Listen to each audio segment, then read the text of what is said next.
Every Friday at exactly 6:15 p.m., the richest man in the city sits alone in a rundown diner and orders two meals. He eats one. The other grows cold across from him, untouched, like he's waiting for a ghost. Nobody dares ask why. Nobody except the homeless woman who stumbles in from the rain one night and breaks the silence with a single question that changes everything. This is a story about grief, promises, and the strangers who become family when you least expect it. Stay until the end. Hit that like button and comment what city you're watching from. I want to see how far this story travels. The diner smelled like burnt coffee and decades of grease that no amount of scrubbing could ever remove. It sat on the corner of 5th and Maple, wedged between a pawn shop with bars on the windows and a laundromat that had been closed for 3 years. The neon sign outside flickered. Mel's Diner. The apostrophe had burned out sometime in the 90s, and nobody bothered to fix it. Adrian Vale pushed through the glass door at 6:15 p.m. on a Friday, same as he did every week. The bell above the door gave its tired jingle. 3 people sat scattered across the booths, an old man reading yesterday's newspaper, a trucker hunched over a plate of meatloaf, and a teenage waitress scrolling through her phone behind the counter. Nobody looked up when Adrian walked in. Not anymore. He was tall, lean in that way that came from forgetting to eat rather than working out. His suit was expensive. You could tell by the way it fit his shoulders, the subtle sheen of the fabric. But he wore it like armor that didn't quite protect him from anything that mattered. Dark hair, a few grays starting at the temples. 32 years old, and he looked 40 on bad days. "Evening, Mr. Vale," the waitress said without glancing up from her screen. Her name tag read Brittany, but everyone called her Brit. "Evening." He slid into the booth by the window. Always the same booth. The vinyl seat was cracked in 3 places, patched with duct tape that had gone gray and peeling. Outside, rain started to tap against the glass, soft at first, then harder. Brit appeared with her notepad, though she didn't really need it. "The usual?" "Please." She scribbled something, probably a doodle, and walked off. Adrian folded his hands on the table and stared out the window at the street. A city bus rolled past, half empty. A man in a stained jacket pushed a shopping cart full of cans. The streetlight on the corner buzzed and flickered like it was trying to decide whether to stay on. This part of town didn't know what to do with someone like Adrian Vale. His name appeared in the business section of the paper, occasionally on the society pages when he couldn't avoid some charity gala. Vale Industries, tech patents, real estate. The kind of money that meant he could buy this entire block without checking his account balance. But here he was, every Friday, in a place where the coffee cost $1 and tasted like regret. Britt returned with 2 plates. Chicken parmesan with a side of fries and green beans that came from a can. She set one plate in front of Adrian and the other across from him, at the empty seat. "Need anything else?" "No, thank you." She left. Adrian picked up his fork and started eating, mechanical, barely tasting it. Across from him, the second meal sat untouched. Steam rose from the plate for a few minutes, then stopped. The cheese on the chicken began to congeal. The fries went limp. He ate about half of what was in front of him, then set his fork down and pushed the plate away. He'd lost his appetite somewhere around the 3rd bite, same as always. He left 2 20s on the table, way too much for 2 diner meals, and stood to leave. The rain had picked up. He could hear it hammering the roof. That's when the door opened and she stumbled in. She was soaked, hair plastered to her face, jacket dripping onto the floor, skinny in a way that had nothing to do with fashion. 30, maybe, though the kind of life she'd been living made it hard to tell. Her jeans were stained and torn at the knee, not the designer kind of torn. Her sneakers squelched with every step. Britt looked up from her phone, frowning. The cook, a heavy guy named Lou, peered out from the kitchen window. The woman stood just inside the door, shivering, looking around like she wasn't sure she was allowed to be there. Her eyes landed on Adrian, still standing by his booth, then flicked to the untouched plate of food. "You gonna eat that?" she asked. Her voice was rough, like she'd spent the last few hours shouting or crying or both. Adrian blinked. In the 2 years he'd been coming here, no one had ever asked him that question. No one had ever even mentioned the second plate. "No," he said. "Can I?" He hesitated. Something in her face, desperation maybe, but also a kind of pride that was barely holding on, made him nod. "Go ahead." She crossed to the booth in 4 quick steps and slid into the seat across from him. She didn't wait. She picked up the fork and started eating like she hadn't seen food in days. Maybe she hadn't. Adrian stood there, caught between leaving and staying. He should leave. He always left. But something kept his feet planted to the sticky linoleum floor. The woman ate fast, hunched over the plate like someone might take it from her. She didn't look at him, didn't say thank you, just ate. Britt appeared at Adrian's elbow. "Everything okay, Mr. Vale?" "Fine," he said, though he wasn't sure that was true. He sat back down. The woman glanced up, fork paused halfway to her mouth. "You don't have to stay." "I know." She went back to eating. Adrian watched the rain run down the window. The silence between them stretched out, not comfortable but not hostile either. Just 2 people sitting across from each other in a diner that smelled like old coffee. She finished the chicken, the fries, even the green beans. Then she set the fork down and wiped her mouth with the back of her hand. She looked at him for the first time, really looked at him. "Who are you still waiting for?" The question hit him harder than it should have. His throat tightened. He opened his mouth and nothing came out. She didn't push. She just sat there. The stranger who'd blown in from the rain and waited. "My wife," he finally said. The words felt like broken glass. "She's dead." The woman nodded slowly. "No, I'm sorry. No, that's terrible." Just a nod, like she understood something about loss that didn't need explaining. "How long?" 2 years, almost. "And you've been doing this every week?" "Yes." "Why?" He looked down at his hands. They were shaking slightly. He pressed them flat against the table. "I promised her. We used to come here every Friday. She loved this place. I don't know why.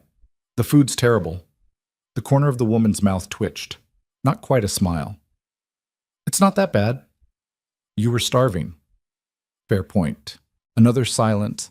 The cook flipped something on the grill. The trucker paid his bill and left. The old man turned a page in his newspaper.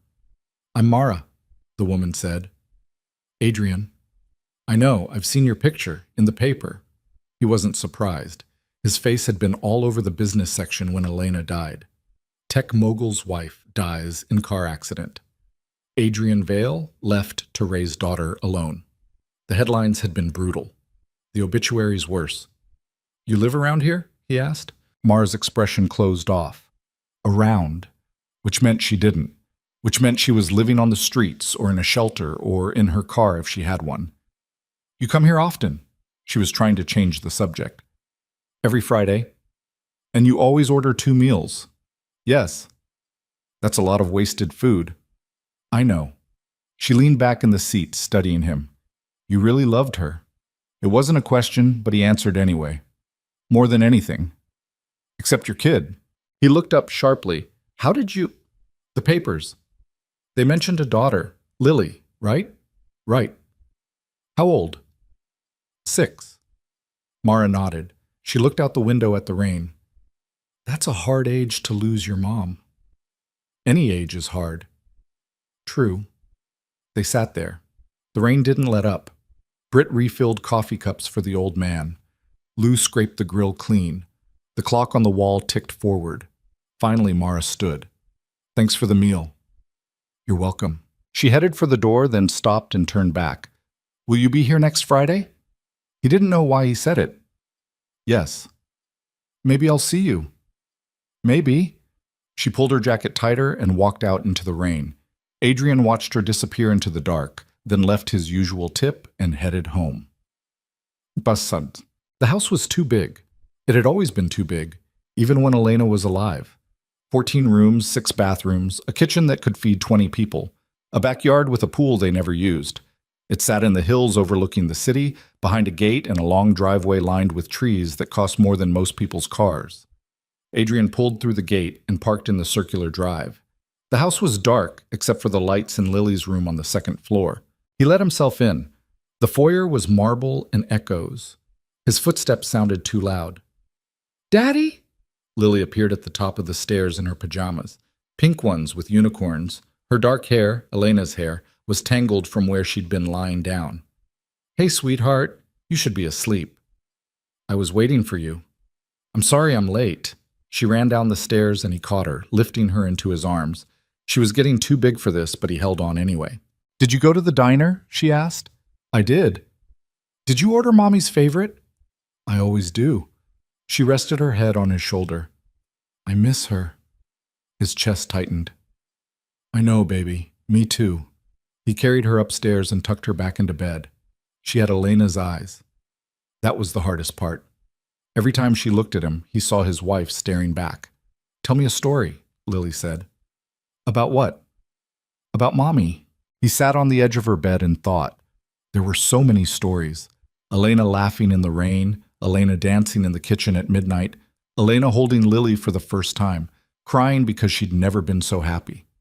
"Your mom," he started, "loved the diner on 5th and Maple. I never understood why. It wasn't fancy. The food wasn't great. But she said it reminded her of where she grew up. She said places like that kept you honest, kept you real." "What does that mean?" "I'm still figuring it out." Lily yawned. "Tell me more." "She used to order the chicken parmesan every time, and she'd always share her fries with me, even though I told her I didn't want any. She'd put them on my plate when I wasn't looking." Lily smiled, her eyes already half closed. "That's sneaky." "She was good at sneaky." "I wish I could remember her better." Adrian's throat closed up. "You were 4 when she died, Lil. It's okay if some things are fuzzy. Do you think she's watching us?" He didn't know how to answer that. He wasn't sure what he believed anymore. "I think if she is, she's proud of you. You're growing up strong, just like her." Lily's breathing evened out. She was asleep. Adrian sat there a while longer, watching her, then got up and turned off the light. Downstairs, the house was silent. He poured himself a drink, scotch, 2 fingers, and sat in the den. Elena's picture was on the mantel. The two of them on their wedding day. She was laughing at something he'd said, her head thrown back, her hand on his chest. He'd met her at a conference in Seattle. She was a grad student, presenting research on sustainable architecture. He was there representing his company, bored out of his mind until she started talking. She wasn't polished like the other presenters. She was nervous, stumbling over words, but she cared about what she was saying, really cared. He'd asked her to dinner. She'd said no. He'd asked again the next day. She'd said no again. On the 3rd day, she'd finally said yes, but only if they went somewhere cheap because she was broke and didn't want to feel like she owed him anything. They'd ended up at a diner. Not Mel's, that came later, but one just like it. He smiled at the memory, then the smile faded. 2 years. It didn't feel like 2 years. It felt like yesterday and a lifetime ago all at once. His phone buzzed, a message from his assistant. "Board meeting Monday 9 a.m. Don't be late." He ignored it and finished his drink. The next Friday came slow and fast. Adrian spent the week in meetings, conference calls, putting out fires that didn't really matter. Vail Industries ran itself these days. He'd built it to do that. But people still wanted his input, his approval, his presence. He gave it mechanically. His mind was somewhere else. Thursday night, he told the nanny, a kind woman named Rosa who'd been with them since Lily was born, that he'd be out late Friday. "The diner again?" she asked. "Yes." "You know, Mr. Vail, you don't have to keep doing that." "I know." "Miss Elena, she wouldn't want you, and—" "I know," he said, more sharply than he meant to. Then, softer, "I know, but I promised." Rosa nodded and didn't push. She was good about that. Friday came. Adrian left the office at 5, ignored the stack of emails marked urgent, and drove across town. The diner looked the same, flickering neon, dirty windows. The same 3 people inside, or people who looked just like them. He walked in at 6:15 on the dot. Britt looked up. "Evening, Mr. Vail." "Evening." He slid into his booth, ordered the usual, sat and waited. The food came. He started eating. The second plate sat across from him, steam rising, getting cold. At 6:42, the door opened and Mara walked in. She looked better than last week. Still thin, still wearing clothes that had seen better days, but her hair was clean and pulled back. She'd showered somewhere. She wasn't soaked this time. She saw him and crossed to the booth without asking. Slid into the seat across from him, same as before. "You came," she said. "I told you I would." People say a lot of things. I meant it. She looked at the untouched plate. Is this for me or for her? The question caught him off guard. I don't know anymore. She picked up the fork. Mind if I eat it? Go ahead. She started eating, slower this time, not starving, just hungry. Adrian set his fork down. Can I ask you something? Depends. Where are you staying? Her jaw tightened. Why? Just curious. No, you're not. You want to know if I'm homeless. Are you? She chewed, swallowed, took her time answering. I've got a place, sort of. What does that mean? Means it's none of your business. Fair enough. He let it drop. They ate in silence for a while. Then Mara said, You married rich or did you grow up that way? Neither. I built the company from nothing. Nothing, or college kid with a dream nothing? He almost smiled. Somewhere in between. My parents were teachers. We weren't poor, but we weren't rich. I went to state school on scholarships. Started Vail Industries in my garage when I was 23. What does Vail Industries do? Tech, software, patents, boring stuff. Boring stuff that made you a billionaire, more or less. She shook her head. And you come here every week to this dump. It's not a dump. It absolutely is. It's where we came. Me and Elena. It mattered to her. Mara set the fork down. Tell me about her. Why? Because you've been sitting here for 2 years talking to a ghost, and I'm curious what kind of woman gets that kind of loyalty. Adrian looked out the window. A car went by, headlights cutting through the dusk. She was a pain in the ass, Mara laughed. Actually laughed. It was a rough sound, like she didn't do it often, but it was real. I'm serious, Adrian said. She argued about everything, politics, movies, how to load the dishwasher. She couldn't let anything go. If she thought she was right, she'd dig in and fight you all day. Sounds exhausting. It was. And she was brilliant and funny, and she didn't care about the money, not even a little. When I sold my first patent and the check cleared, she wanted to give half of it away, said we didn't need it. I thought she was crazy. Did you give it away? Some of it. To scholarship funds. She picked them herself. Mara nodded slowly. She sounds like somebody. She was. How'd she die? Adrian's hands tightened on the edge of the table. Car accident. Some kid ran a red light, T-boned her on the driver's side. She was gone before the ambulance got there. Jesus. Lily was home with me. Elena was coming back from a gallery opening, some artist friend of hers. She texted me at the last red light, said she'd be home in 10 minutes and I should open a bottle of wine. Mara didn't say anything. What could she say? I got the call 20 minutes later, Adrian continued. Officer on the scene. He was trying to be gentle, but you can't make news like that gentle. I remember thinking he had to be wrong. Elena was careful. She was a good driver. It couldn't be her. But it was. They sat with that. The diner hummed around them. Lou dropped something in the kitchen and swore. The old man left, shuffling out into the night. What about you? Adrian asked. You married? Kids? Mara's face went carefully blank. No. Ever? Close once. Didn't work out. I'm sorry. She shrugged. Long time ago. Family? Not anymore. He wanted to ask more, but the wall she'd put up was clear, so he changed the subject. You gonna be here next week? Maybe. You buying? I'm always buying.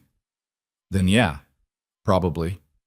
She finished the food, wiped her mouth, and stood. Thanks. You're welcome. She left.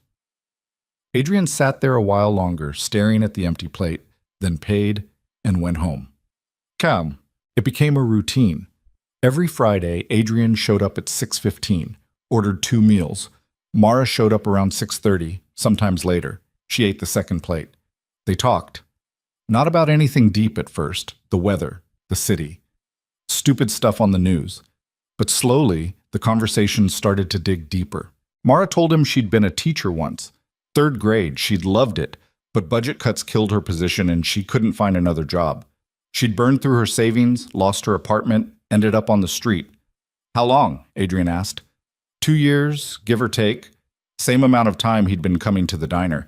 Something about that felt significant, though he couldn't say why. You ever think about getting back into teaching? She laughed bitterly. You need an address for that. A phone that works, references. I've got none of that. There are programs, shelters, people who help. I've tried. You know how many hoops you have to jump through? How many times you get told, we'll call you, and then nothing? After a while, you stop trying. He wanted to argue, wanted to tell her she was giving up, but he didn't, because he knew what it was like to stop trying. He'd been doing it for 2 years. On the fourth Friday, Mara asked about Lily. She's good, Adrian said. Smart. Too smart, maybe. She asks questions I don't know how to answer. Like what? Like why her mom had to die. Why it wasn't someone else. Someone old or mean or someone who didn't have a kid. What do you tell her? That I don't know, because I don't. Mara nodded. At least you're honest. Doesn't make it easier. Nothing makes it easier. They sat with that. On the sixth Friday, Adrian brought a photo.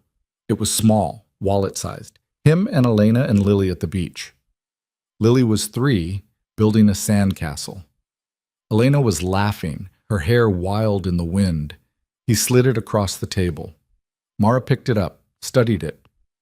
She was beautiful. Yeah. Lily looks like her. Too much. Mara handed the photo back. That must be hard. It is, but it's also, I don't know. It's like having a piece of her still here. You're doing okay, you know, as a dad. How would you know? Because you're here every week, keeping a promise to a woman who's gone. That's not nothing. Lily's lucky. Adrian's throat tightened. I don't feel like she's lucky. I feel like I'm failing her every day. You're not. You don't know that. I know what failing looks like. This isn't it. He wanted to believe her. On the 8th Friday, Mara didn't show up. Adrian sat in the booth, the second meal growing cold across from him, and felt the absence like a physical weight. He waited until 7, then 7:30, then 8. She didn't come. He left the money on the table and walked out into the night, feeling more alone than he had in months. Quote, the following Friday, she was there when he arrived. She looked rough, a bruise on her cheek, fresh. Her lip was split. Adrian felt something sharp and hot rise in his chest. What happened? Nothing. That's not nothing. I said it's nothing. Drop it. He wanted to push, wanted to demand answers, but he could see in her face that pushing would just drive her away. So he sat down and ordered the usual. They ate in silence. After a while, Mara said, There's this guy at the shelter. He's been hassling me. Thought he could take my stuff. I told him no. He hit you. I hit him first. He just hit back harder. Adrian's hands clenched into fists under the table. Did you report him? She gave him a look. To who? The cops? They don't care. I'm homeless. He's homeless. We're not people to them. We're problems. That's not... Yeah, it is. Don't pretend it's not. He wanted to argue, but he couldn't, because she was right. He knew she was right. I'm sorry, he said. Don't be. I handled it. By getting hit? By not backing down. They finished eating. When Mara stood to leave, Adrian said, Wait. She turned back. He pulled out his wallet, took out 5 20s, and held them out. Her face hardened. I don't want your money. It's not charity. It's payment. For what? For showing up, for talking to me, for making these Fridays feel less empty. She stared at the bills like they might bite her. I don't need your pity. It's not pity. It's gratitude. She didn't take the money, just looked at him, something complicated moving behind her eyes. Finally, she said, Keep it. Buy your kid something nice. And she left.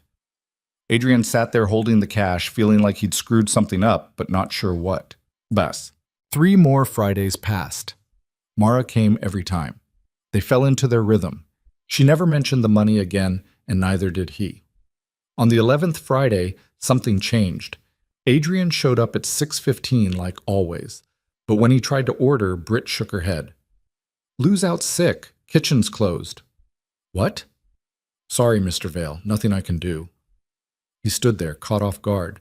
He'd never considered what would happen if the diner was closed, if the routine broke. Mara walked in a few minutes later, saw him standing by the booth, saw the empty kitchen, and frowned.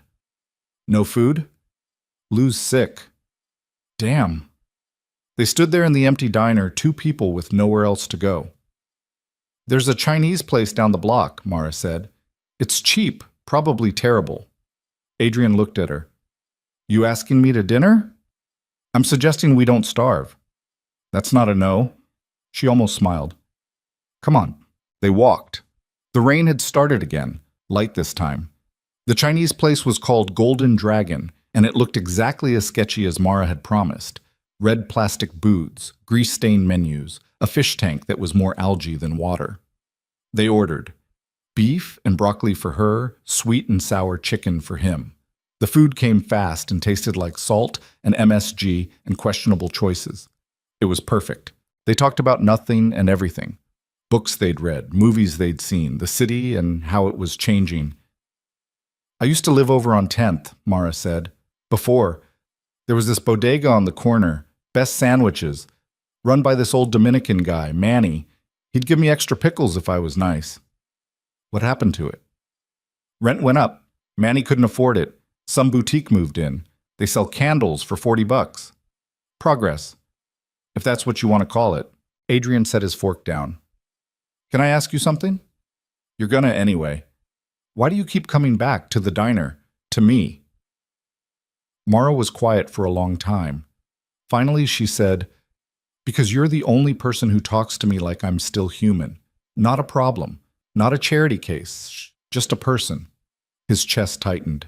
And maybe, she continued, because you're the only person who understands what it's like to lose everything and keep breathing anyway. He didn't know what to say to that, so he just nodded.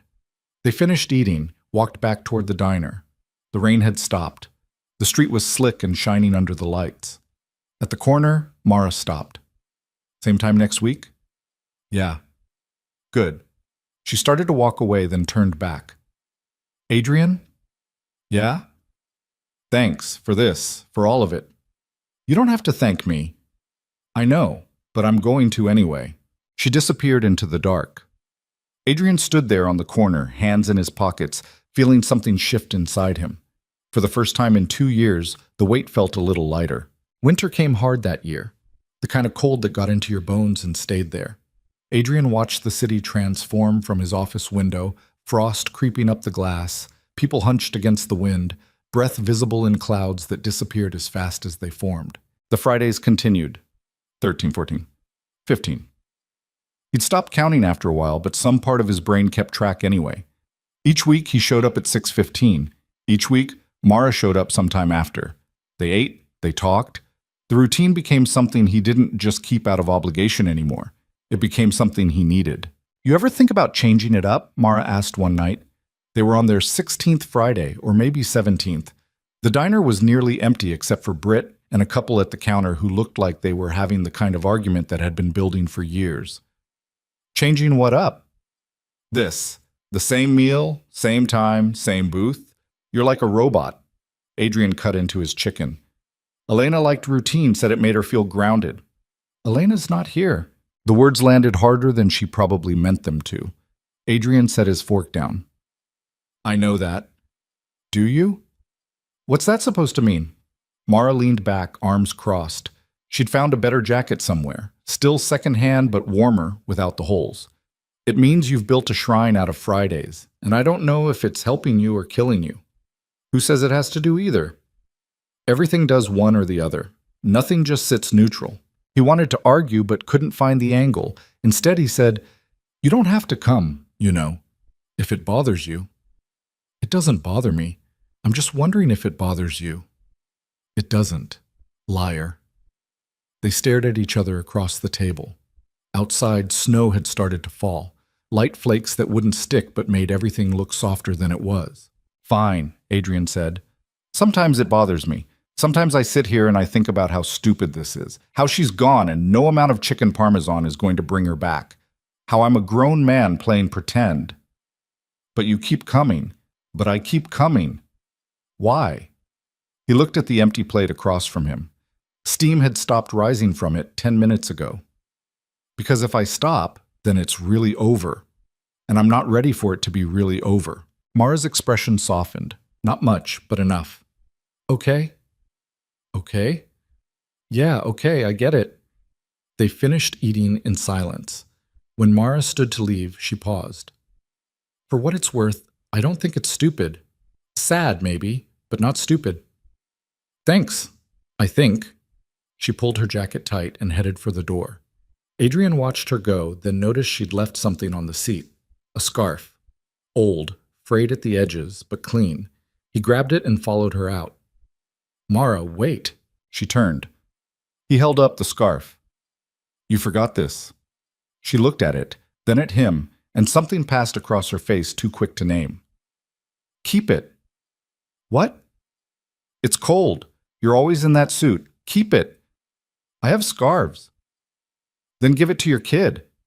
Before he could respond, she was gone, swallowed by the snow and the dark. Adrian stood there holding the scarf, confused, then folded it carefully and put it in his pocket. When he got home, Lily was already asleep. He set the scarf on the kitchen counter and poured himself a drink. Rosa had left a note. Lily ate all her dinner, homework done. She asked about the diner again. She asked about the diner a lot lately. Not in a suspicious way. More curious. Like she was trying to understand something but didn't know how to ask the right questions. He finished his drink and went upstairs. Lily's room was dark except for the nightlight shaped like a moon. She was curled up under the covers, one arm around a stuffed elephant that had been Elena's before it was hers. Adrian sat on the edge of the bed and brushed hair from her forehead. She stirred but didn't wake. He stayed there a while, watching her breathe, wondering what kind of father keeps his daughter at arm's length from the one place that matters to him. The next Friday, he brought the scarf back. Mara was already in the booth when he arrived, which almost never happened. You're early, he said, sliding in across from her. Lou gave me the food before you got here. Said it was cold out and I looked frozen. That was nice of him. Lou's all right, for a guy who can't cook. Adrian set the scarf on the table between them. You should take this back. I told you to keep it, and I'm telling you I don't need it. So give it to Lily. She doesn't need it either. Mara's jaw tightened. Must be nice, not needing things. That's not what I meant. Then what did you mean? He didn't know. He'd brought the scarf back because it felt wrong to keep it, like accepting it meant something he wasn't ready to acknowledge. But saying that out loud sounded ridiculous. I just think you should have it, he said finally. It's yours. She stared at him, then grabbed the scarf and shoved it into her jacket pocket. Fine, whatever. They ate without talking. The silence was different this time, heavier, like something had shifted and neither of them knew how to shift it back. Halfway through the meal, Adrian said, I'm sorry. For what? For being an ass. You're not an ass, you're just rich. It's different. How? Rich people don't understand when they're being insulting. Poor people know exactly when they are. He thought about that. You think I'm insulting you? I think you live in a world where scarves don't matter, where meals don't matter, where you can throw 20s around and not even notice they're gone. And I live in a world where a scarf is the difference between freezing and not freezing. So yeah, when you try to give back the only thing I've given you, it feels like an insult. Adrian set his fork down. I didn't think of it like that. I know, that's the problem. They sat with that. The couple at the counter left. Britt refilled their water glasses without asking. The snow outside turned to sleet, tapping against the windows. Keep the scarf, Mara said finally. Give it to Lily. Tell her it's from someone who wants her to stay warm. She'll ask who. Then tell her. Or don't, I don't care. But she did care. Adrian could tell. He folded the scarf and put it in his coat pocket. Thank you. Don't mention it. I mean it. I said don't mention it. Another Friday passed, then another. The scarf sat in Adrian's car for a week before he finally brought it inside. Lily found it on the counter. What's this? She asked. A scarf. Someone gave it to me. Who? A friend. What friend? Adrian hesitated. He'd never told Lily about Mara. Never mentioned the woman who ate Elena's meal every week. It felt like crossing a line he couldn't uncross. Just someone I know, he said. Lily held the scarf up, examining it. It's old. Yeah, I like it. She wrapped it around her neck, even though they were inside and it was warm. She looked at herself in the reflection of the microwave. Can I keep it? That's why I brought it home. Tell your friend thank you. I will. Lily wore the scarf to school the next day, wore it until spring came and made it too warm. By then it had become one of her favorite things, up there with the stuffed elephant and the picture of Elena she kept on her nightstand. The 20th Friday, Mara didn't show up. Adrian waited until 8, same as before. Paid his bill, left. But this time, the worry didn't go away. It sat in his chest like a stone, heavy and sharp. He drove around for an hour. Past the shelter on 8th Street, past the park where people camped under the overpass. He didn't see her, didn't know what he'd do if he did, but he looked anyway. The next Friday, she was back. She looked worse, thinner, tired in a way that went beyond missing sleep. She slid into the booth without a word and started eating. "Where were you last week?" Adrian asked. "Around." "That's not an answer. It's the only one you're getting." He wanted to push but knew better. Instead he said, "You look like hell." "Thanks. You're a real charmer." "I'm serious, Mara. What's going on?" She set her fork down hard enough that it clattered against the plate. "What do you want me to say? That I'm tired? That I'm cold all the time? That every day is the same nightmare on repeat and I don't know how much longer I can keep doing this? Is that what you want to hear? I want to help." "You can't." "Let me try." "Why? What's in it for you?" The question caught him off guard. "Nothing. I just want to help." "Nobody helps for nothing." "I do." She laughed, bitter and sharp. "You don't even know me." "I know enough. You know I eat your dead wife's food every Friday. That's it. That doesn't make us friends." The words hit like a punch. Adrian sat back, stunned. "Is that what you think?" "It's what I know." "You're wrong." "Am I?" "Yes. You're—" He stopped, searching for the right words. "You're the only person I talk to who doesn't want something from me, who doesn't look at me like I'm broken or like I'm a paycheck. You show up and you're just here. That matters." Mara's expression wavered. "Don't." "Don't what?" "Don't make this more than it is." "What if it already is?" "Then you're an idiot." They sat in silence. Britt walked by, saw the tension, and kept moving. Lou dropped something in the kitchen and swore loud enough that they could hear it through the window. Finally, Mara said, "I missed last week because I got jumped. Guy took my bag. Had everything in it. Not that I had much, but it was mine." Adrian's hands clenched. "Did you report it?" "To who? The cops? I told you, they don't care. Someone has to care." "Well, they don't. Welcome to being invisible." "You're not invisible." "To everyone but you, I am." He wanted to argue, wanted to tell her she was wrong, but the truth was, he didn't know what it was like, had never been hungry or cold or desperate, had never been invisible. "I'm sorry," he said. "Stop apologizing. It's not your fault." Still, she picked up her fork and went back to eating. After a while, she said, "The scarf. Did you give it to Lily?" "Yeah." "She like it?" "Loved it. Wore it for 2 months straight." Something softened in Mara's face. "Good." "She wanted me to say thank you." "You tell her about me?" "A little. Not everything." "What'd you say?" "That you're a friend. That you wanted her to stay warm." Mara nodded slowly. "That's nice. That you called me a friend." "You are." "Don't get used to it." "Too late." They finished eating. When Mara stood to leave, Adrian said, "Same time next week?" She hesitated. "Maybe. Maybe yes or maybe no. Maybe I'm tired of maybes. Then let's make it definite. Next Friday, 6:30, I'll be here. You're always here. And you should be too." She looked at him for a long moment. "We'll see." The next week came and went. Mara showed up. The week after that, she showed up again and again. By the 25th Friday, it wasn't a question anymore. It was just what they did. One night in early March, Adrian brought pictures. Not just of Elena this time, of Lily too, at her kindergarten graduation, at the park, asleep with the stuffed elephant. Mara looked at them one by one.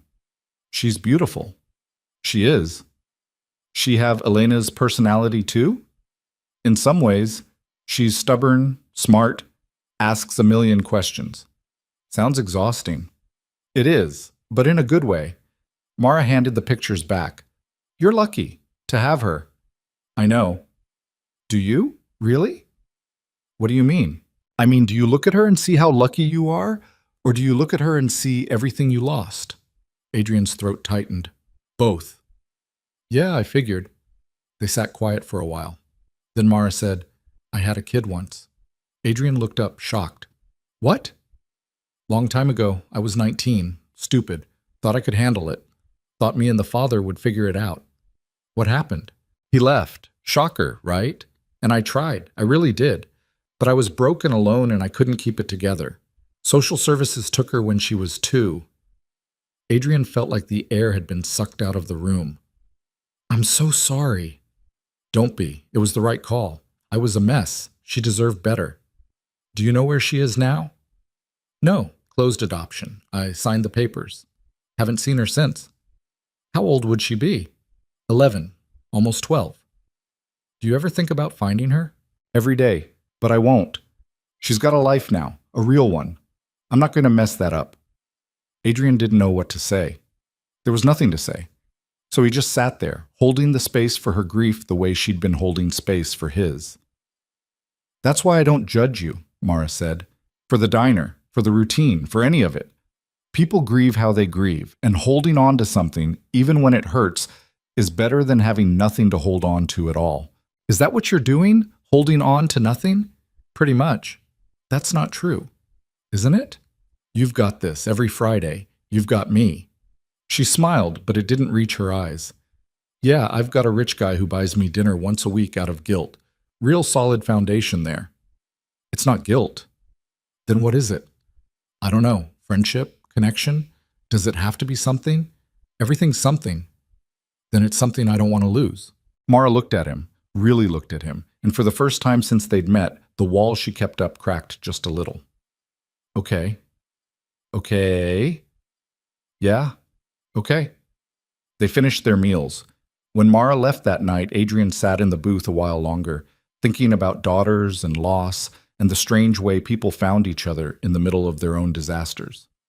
The 28th Friday, Mara asked about Vail Industries. What do you want to know? What you actually do, besides sign checks and go to meetings? Adrian laughed. That's pretty much it. Come on, there has to be more. Not really. I built the company to run itself, hired good people, let them do their jobs. So what do you do all day? Honestly, try not to screw things up. That's it? That's it. Sounds boring. It is. Then why do you do it? Because Elena wanted me to. She said I was good at building things, that I shouldn't waste it. And now I do it because it's there. Because stopping would mean figuring out what else to do with my life, and I'm not ready for that. Mara nodded. I get that. Do you? Yeah. It's easier to keep moving than to stop and figure out where you're actually going. They talked until the diner closed. Britt had to ask them to leave twice before they finally got up. Outside, the air smelled like rain about to happen. Walk you somewhere? Adrian asked. I'm good. Mara, I said I'm good. At least let me give you a ride. To where? I don't have a where. Then let me get you a hotel room, just for tonight. Her face hardened. No. Why not? Because I don't want your charity. It's not charity. It's basic human decency. Call it whatever you want. The answer's still no. They stood there on the sidewalk, stubborn and stupid, until Mara finally said, I'll see you next week. Promise? Don't push it. She walked away. Adrian watched until she disappeared around the corner, then got in his car and sat there for 20 minutes, trying to figure out how to help someone who wouldn't let him. The 29th Friday, Adrian didn't show up. He meant to. He got in his car at 5:30, same as always. But Lily spiked a fever at 6, and by 6:15 she was burning up and crying. And Adrian was on the phone with her pediatrician trying to figure out if they needed to go to the emergency room. They didn't, just a bad flu. But by the time he got her settled with medicine and water and the right episode of the show she liked, it was after 8 and the diner was closed. He thought about calling, realized he didn't have Mara's number, didn't have any way to reach her. The guilt sat in his stomach like lead. The next Friday, he showed up early, 6 o'clock. ordered the meals, waited. Mara didn't come at 6:30, or 7, or 7:30. At 8, Adrian paid and left, stomach churning. He drove to the shelter on 8th, asked if anyone knew a woman named Mara, got blank stares, drove to the park, the overpass, every place he could think of. Nothing. He went home and barely slept, spent the week distracted, short-tempered. Lily asked if he was okay. He lied and said yes. The 31st Friday, he showed up at 6 and sat in the booth, hands shaking slightly, praying she'd walk through the door. At 6:45, she did. Adrian stood up so fast he nearly knocked the table over. "Where the hell have you been?" Mara stopped. "Excuse me?" "I've been looking for you. I went to shelters, the park. I thought—" He stopped, not sure how to finish that sentence. "You thought what?" "I don't know. That something happened to you." "Something's always happening to me. That's life. That's not funny. I'm not joking." They stood there, half the diner between them. Then Mara walked over and slid into the booth. "I'm fine. Relax." "Where were you?" "Last week and the week before." "Around—" "Mara," she sighed. "I was in the hospital. Nothing serious, just got pneumonia. They kept me a few days to make sure I didn't die." Adrian felt the blood drain from his face. "Why didn't you tell me?" "How? I don't have your number, and it's not like we're family." "We're friends. Friends have phone numbers." "Then give me yours." "I don't have a phone." "Then I'll get you one." "No?" "Why not?" "Because I don't want to owe you anything." "You wouldn't owe me anything. That's not how it works. When rich people give poor people things, there's always strings." "Not with me. Especially with you." Adrian sat down hard. "What's that supposed to mean?" "It means you're trying to save me, and I don't need saving." "I'm not trying to save you." "Then what are you doing?" "I'm trying to be your friend." "Why?" "Because I care about you." The words hung in the air between them. Mara's expression went carefully neutral. "Don't." "Don't what?" "Don't care about me. It won't end well." "Too late." "Adrian, I mean it. You matter to me. Deal with it." They stared at each other. Finally, Mara said, "You're an idiot." "So you keep telling me." "I mean it this time." "I know." She shook her head, almost smiling. "Fine. You want to care? Care. But don't say I didn't warn you." They ate their meals, talked about nothing important, but something had shifted. Some line had been crossed that neither of them could uncross. When Mara left that night, Adrian followed her out. "Hold on," he said. She turned. He pulled out his wallet, took out a business card, and wrote his personal cell number on the back. "Take this." "I told you. It's just a number, in case you need something, in case something happens." "I'm not going to call you." "Maybe not, but have it anyway." She took the card, looked at it, then shoved it in her pocket. "This doesn't change anything." "I know. We're still just Friday dinners." "If you say so." "I do say so." "Okay." She walked away. Adrian watched her go, knowing she was lying, knowing they both were. Because it had already changed, and there was no going back. Spring came slow, then all at once. The trees on Adrian's street went from bare to green in what felt like a week. Lily turned 7 and had a birthday party in the backyard with 12 screaming kids and a bounce house that cost more than most people's monthly rent. She wore the scarf Mara had given her, even though it was too warm for it, wrapped around her wrist like a bracelet. Adrian stood on the patio watching the chaos, holding a beer he wasn't drinking, when his phone rang. Unknown number. He almost didn't answer. Then something made him pick up. "Hello?" "It's me." Mara's voice. He stepped away from the noise toward the far corner of the yard. "Hey, you okay?" "Yeah, fine. She paused. "I found a phone." "Well, someone gave me one. It's a piece of junk, but it works." "That's good." "Yeah, so I'm calling, like you said I could." "I'm glad you did."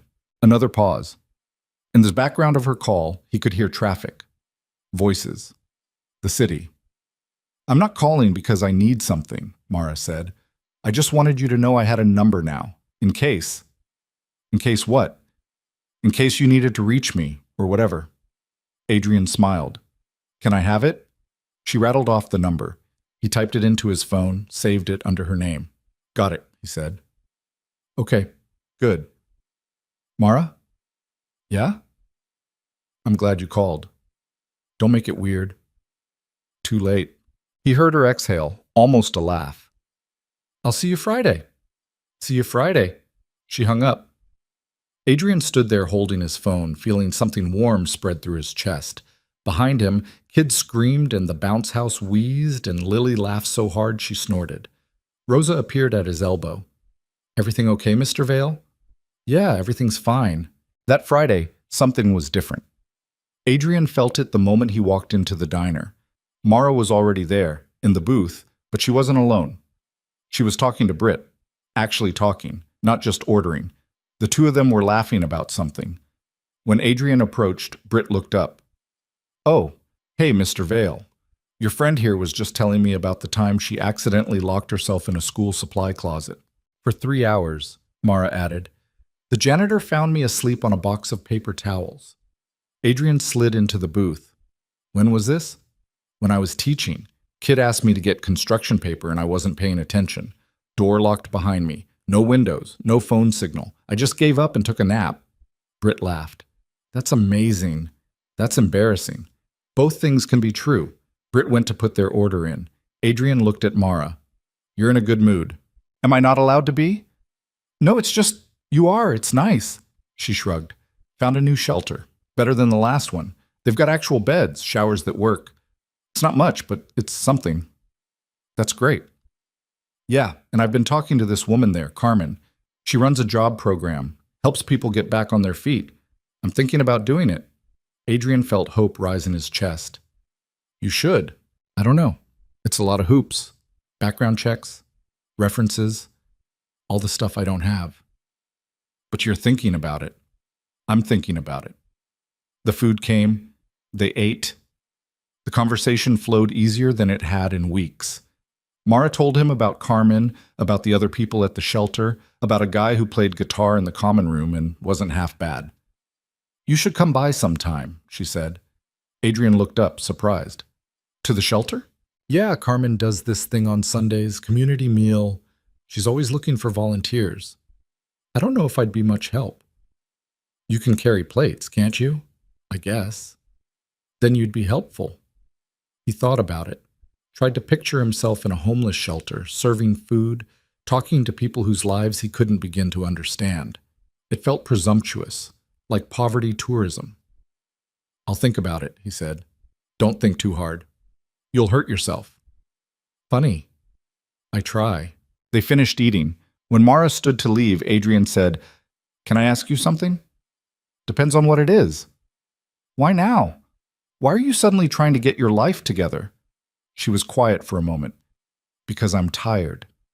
And because sitting across from you every week, watching you figure out how to be a person again, it made me realize I want that too. I want to be a person again. Adrian's throat went tight. You've always been a person. Not in the ways that matter. That's not true. It is. But maybe it doesn't have to stay that way. She left. Adrian sat there long after she was gone, feeling something shift inside him. Something that felt uncomfortably like hope. The next Friday, Adrian didn't show up. Not because he forgot. Not because Lily was sick. But because his phone rang at 5:30, and the voice on the other end said, This is County General. We have Mara Ellis here. You're listed as her emergency contact. Adrian's heart stopped. What happened? She collapsed. We're running tests now. Can you come down? He was in the car before the nurse finished talking. The hospital was 20 minutes across town. Adrian made it in 12. He parked illegally and ran inside, shoes squeaking on the linoleum, past people in wheelchairs and crying children and a man holding a bloody towel to his head. The nurse at the desk looked up. Can I help you? Mara Ellis. I got a call. Where is she? The nurse checked her computer. 3rd floor, room 314. Adrian took the stairs, burst onto the 3rd floor, breathing hard, found room 314. The door was half open. Mara was in the bed, hooked up to an IV, looking small and pale against the white sheets. Her eyes were closed. A doctor stood beside her, making notes on a tablet. Is she okay? Adrian asked. The doctor looked up. Are you family? I'm... He stopped. What was he? I'm the person she called. She's stable. Severe dehydration, malnutrition. Her blood sugar bottomed out. She's lucky someone found her when they did. Adrian moved closer to the bed. Mara's eyes fluttered open. Hey, she said. Her voice was rough. Hey, you scared the hell out of me. Sorry. Don't apologize. Are you okay? Been better. The doctor cleared his throat. We'd like to keep her overnight for observation. Make sure there's no underlying issues. Does she have insurance? Mara laughed weakly. Yeah, that's a good one. I'll take care of it, Adrian said. Sir, hospital bills can be quite... I said I'll take care of it. The doctor nodded and left. Adrian pulled a chair close to the bed and sat down. You didn't have to come, Mara said. Yes, I did. I'm fine. You collapsed in the street. People do that all the time. Not people I care about. She closed her eyes. You need to stop caring about me. Not going to happen. Adrian. No, don't. Don't try to push me away right now. You called me. I'm here. That's how this works. This doesn't work. We don't work. Why not? Because look at us. Look at this. I'm in a hospital bed because I'm too broke to eat properly, and you're in a $1,500 suit offering to pay my bills. We're not friends. We're not anything. We're just two sad people who keep running into each other. Adrian leaned forward. You're wrong. I'm not. You are. We're friends, whether you want to admit it or not. And friends show up. Friends take care of each other. So stop fighting me on this. Mara opened her eyes. They were wet. I don't know how to do this. Do what? Let someone help me. Then learn. A tear slid down her cheek. She wiped it away angry and fast. I hate this. I hate being weak. You're not weak. You're human. Same thing. No, it's not. They sat in silence. A nurse came in, checked Mara's vitals, adjusted the IV, and left. Outside the window, the sun was setting. The room filled with orange light. Where's Lily? Mara asked. Home with Rosa. I texted her, told her I'd be late. You should go. She'll worry. She's fine. Adrian. I'm staying. For how long? As long as you're here. Mara closed her eyes again. You're stubborn. So are you. Yeah, I guess we have that in common. Adrian stayed until visiting hours ended, as a nurse came in and told him he had to leave. He stood, reluctant. I'll be back tomorrow, he said. You don't have to. I know. He started to leave, then turned back. Mara? Yeah? I'm glad you listed me as your emergency contact. Didn't have anyone else. Still, I'm glad it was me. She didn't answer, just looked at him with an expression he couldn't read. Adrian left, drove home, found Lily already asleep and Rosa cleaning up the kitchen. Everything okay? Rosa asked. Yeah, a friend was in the hospital. I had to check on them. The woman from the diner? Adrian looked at her, surprised. How did you... Lily talks. She mentioned her father has a friend who eats with him on Fridays, a woman who gave her the scarf. Oh, is she all right, your friend? She will be. Rosa nodded. That's good. She must mean a lot to you, for you to drop everything like that. Adrian didn't know what to say to that, so he just said goodnight and went upstairs. He couldn't sleep, kept thinking about Mara in that hospital bed, about how small she'd looked, how breakable. At 2 a.m, he got up and went to Lily's room. She was asleep, same as always. He sat on the edge of her bed and watched her breathe. Your mom would know what to do, he whispered. She always knew what to do. Lily stirred but didn't wake. Adrian sat there until the sun started to come up, then went back to his room and got ready for the day. He showed up at the hospital at 8. Mara was awake, eating breakfast, or trying to. She pushed the eggs around the plate without much enthusiasm. That bad? Adrian asked from the doorway. She looked up. You came back. Said I would. People say a lot of things. We've had this conversation. She set the fork down. Yeah, I guess we have. Adrian pulled the chair close and sat. How are you feeling? Like I got hit by a truck, but alive. That's something. Yeah. They sat quiet for a bit. Then Mara said, "The doctor wants me to stay another night for observation." "Good. It's expensive. I told you I'd take care of it." "Adrian, don't. Just let me do this." "Why?" "Because you'd do the same for me. I'm broke. I couldn't do the same for you if I wanted to. You'd find a way. I know you would." She looked at him for a long time. Finally, she said, "Okay." "Okay?" "Yeah, okay. You can pay my hospital bill, but I'm paying you back." "You don't have to. I'm paying you back. However long it takes, even if it takes forever." Adrian smiled. "Deal." The doctor came in around noon, ran more tests, said everything looked better. Her blood sugar was stabilizing. She just needed rest and proper nutrition. "You should consider staying somewhere stable," the doctor said. "Regular meals, consistent sleep schedule. The streets are hard on the body." "No kidding," Mara muttered. After the doctor left, Adrian said, "He's right." "About what?" "About you needing somewhere stable." "Yeah, well, stable costs money. I could help with that." "No." "Mara, I said no. I'm not taking your money. The hospital bill is bad enough." "What if it's not money? What if it's just a place to stay?" "Like what? A hotel? That's still money." "Like the guest house behind my place. It's empty. Has been since Elena died. It's just sitting there." Mara stared at him. "You're not serious." "I am." "Adrian, no, absolutely not." "Why not?" "Because it's too much. Because I can't pay you rent. Because it's inappropriate." "How is it inappropriate?" "Because you're a billionaire widower, and I'm a homeless woman, and people will talk." "Let them talk." "Easy for you to say. You're not the one who'll get called a gold digger. Nobody's going to call you that." "You'd be surprised." Adrian leaned forward. "Look, I'm not asking you to move into my house. I'm offering you the guest house. It's separate, private. It's got a kitchen, a bathroom, a bedroom. It's just sitting there empty, and you need a place to stay. That's it. Nothing weird." "Everything about this is weird." "Maybe. But it's practical. And you need practical right now." Mara closed her eyes. "I can't believe I'm even considering this." "Is that a yes?" "It's a maybe." "I'll take it." She opened her eyes. "If I say yes, and that's a big if, there have to be rules." "Okay." "I'm serious. Actual rules. Boundaries." "Fine. What are they?" "I pay rent, whatever I can afford, even if it's just $20 a month." "Okay."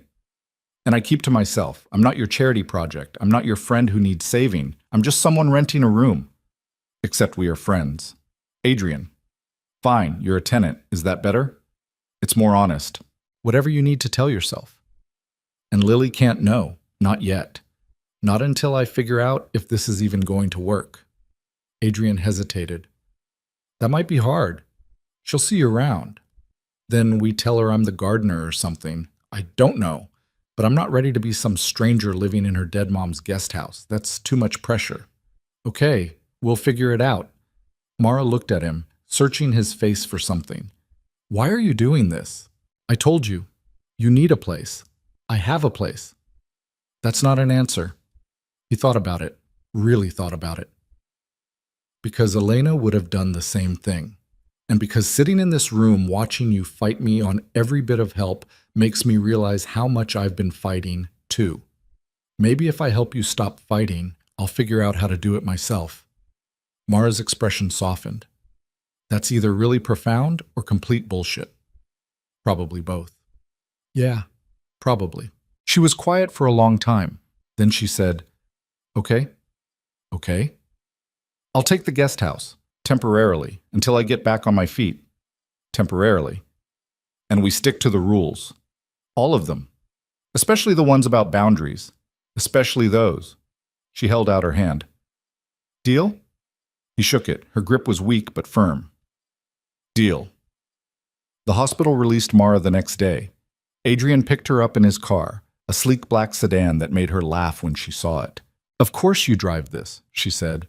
"What's wrong with it?" "Nothing. It's just so you." "I don't know what that means." "Expensive and boring." "Hey, I'm kidding. Mostly. They drove across town to his place. Mara stared out the window as they climbed into the hills, past bigger and bigger houses, gates and long driveways and lawns that looked like golf courses. You live up here? She asked. Yeah. Jesus. Is that a problem? No, it's just, this is a different planet. It's just a neighborhood. Just a neighborhood, right, where houses cost $10 million. 12, actually. She looked at him. You're not helping. He pulled through the gate and up the driveway. The house rose in front of them, all glass and stone and architectural angles. Mara got out of the car slowly, staring. This is where you live? Yeah. With just you and Lily. And Rosa. 3 people in this whole place. It's too big. I know. Elena always said so, too. Mara shook her head. I don't even know what to say. You don't have to say anything. Come on. The guest house is around back. He led her along the side path, past the pool and the garden and the patio with furniture that probably cost more than she'd made in a year when she was teaching. The guest house sat at the edge of the property, small and modern, with big windows and a green roof. Adrian unlocked the door, and they stepped inside. It was beautiful. Clean and bright with hardwood floors and white walls and furniture that looked like it came from a magazine. A kitchenette in one corner. A bathroom with a shower that had 3 different heads. A bedroom with a queen bed and sheets that probably had a thread count in the thousands. Mara stood in the middle of the room, frozen. Is it okay? Adrian asked. She didn't answer, just stood there, staring. Mara? She turned. Her eyes were wet. It's perfect. Yeah? Yeah. She wiped her face. Sorry, I haven't had a place in so long. A real place. With a door that locks and a bed, and her voice broke. Adrian stepped closer but didn't touch her. Take your time. Get settled. There's food in the fridge, towels in the bathroom. If you need anything, the main house is right there. Okay? And Mara? Yeah? Welcome home, she laughed, wet and shaky. Don't get ahead of yourself, I'm just renting. Right, just renting. He left her there and walked back to the main house. Inside, Lily was in the kitchen with Rosa, doing homework at the counter. Daddy! She jumped down and ran to him. Where were you? I had to help a friend. Remember I told you? Is she okay? She's better. Good. Lily went back to her homework. Rosa said we're having spaghetti for dinner. Sounds good. He stood there watching her write, thinking about the woman in the guest house, and the daughter who didn't know she was there, and the wife who would have handled this whole situation better than he was. That night, Adrian lay in bed and stared at the ceiling. His phone buzzed. A text from an unknown number. Thank you, I mean it. M. He typed back. You're welcome. Sleep well.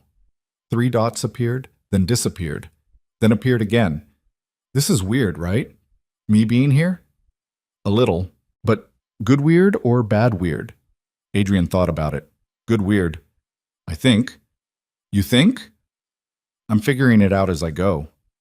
Yeah. Me too. The dots disappeared. Stayed gone. Adrian set his phone down and closed his eyes. Outside, the city stretched below them, lights flickering like stars that had fallen to earth. In the guest house, Mara was probably lying in a real bed for the first time in years, staring at her own ceiling, wondering what the hell she'd gotten herself into. Adrian smiled in the dark. Good weird. Definitely good weird. The first week was awkward. Mara stayed in the guest house like it was a fortress, only coming out when she thought no one was watching. Adrian would see her sometimes from the kitchen window, crossing the yard early in the morning, heading who knows where.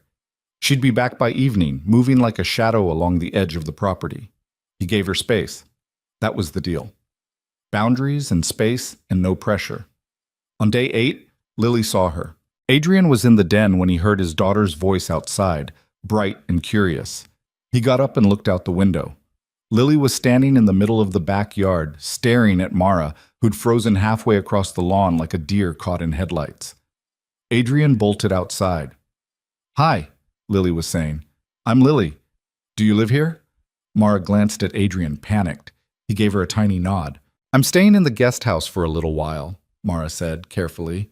Your dad's letting me rent it. Oh, are you the new gardener? Something like that.